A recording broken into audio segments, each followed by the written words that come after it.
नफरत से पैदा हुआ गुस्सा और गंदी सांप्रदायिक सोच इंसान को अंधा बना देती है, लेकिन जब अपनी गलती, अपने पापों का एहसास होता है, तब तक बहुत देर हो चुकी होती है।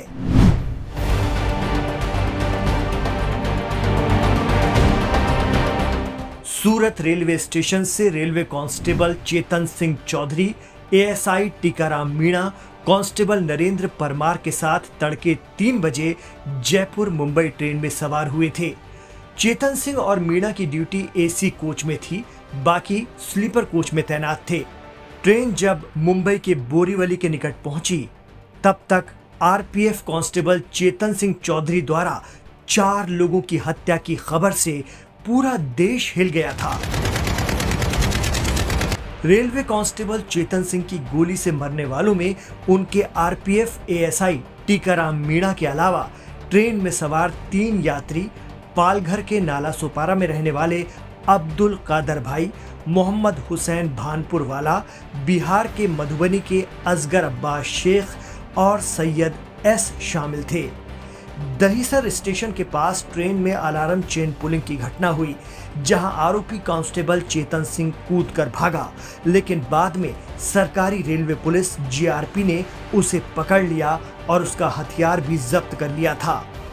कहा जाता है कि कांस्टेबल चेतन सिंह चलती ट्रेन में 4 लोगों को, जिनमें 3 मुस्लिम यात्री थे, गोली मारने के बाद सिरफिरे की तरह मोदी, योगी और ठाकरे का नाम ले रहा था।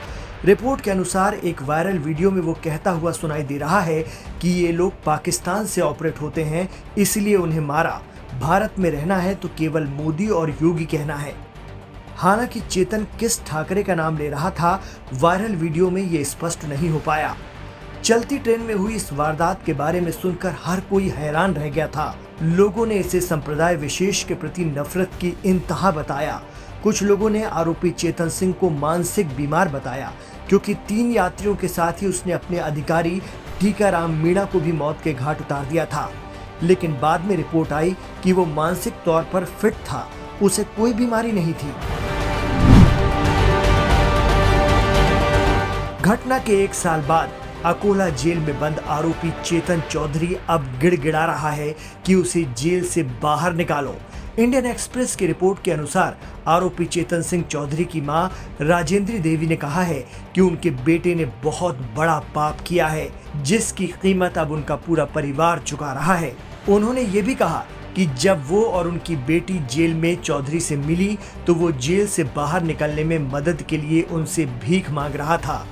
उसकी मां ने कहा, मैंने उससे ज्यादा बातचीत नहीं की और अपनी बेटी से उससे बात करने को कहा। तब वो बोला कि उसे नहीं पता कि उसने 4 लोगों का कत्ल कैसे और किन हालात में कर दिया। वो गिड़गिड़ा रहा है और रोते हुए कह रहा है कि मुझे बाहर निकालो। आपको बता दें कि अक्टूबर 2023 में बोरीवली जीआरपी ने चौधरी के खिलाफ 1097 पेज का आरोप पत्र दाखिल किया, जिसमें 39 चश्मदीद गवाहों के बयान शामिल थे। पुलिस का कहना है कि उन्होंने चौधरी के खिलाफ पुख्ता मामला तैयार किया है, जिसमें नफरत के आधार पर हत्या का आरोप लगाया गया है। हालांकि आरोप पत्र दाखिल होने के बाद भी कोई खास प्रगति नहीं हुई है। मीडिया रिपोर्ट्स की माने तो अभी तक आरोपी के खिलाफ आरोप तय नहीं हुए हैं और मुकदमा शुरू होना बाकी है।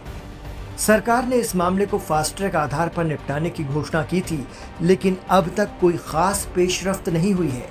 चेतन कुमार उत्तर प्रदेश के हाथरस जिले का रहने वाला है और उस वक्त उसे अपने पिता की अनुकंपा नियुक्ति रेलवे में मिली थी।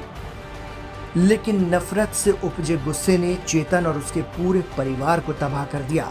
भले ही अब वो अपने लिए रहम की भीख मांग रहा है, लेकिन जिस तरह उसने नफरत की भावना से ट्रेन में बेगुनाहों की लाशें बिछा दी, उसका हिसाब कानून करेगा।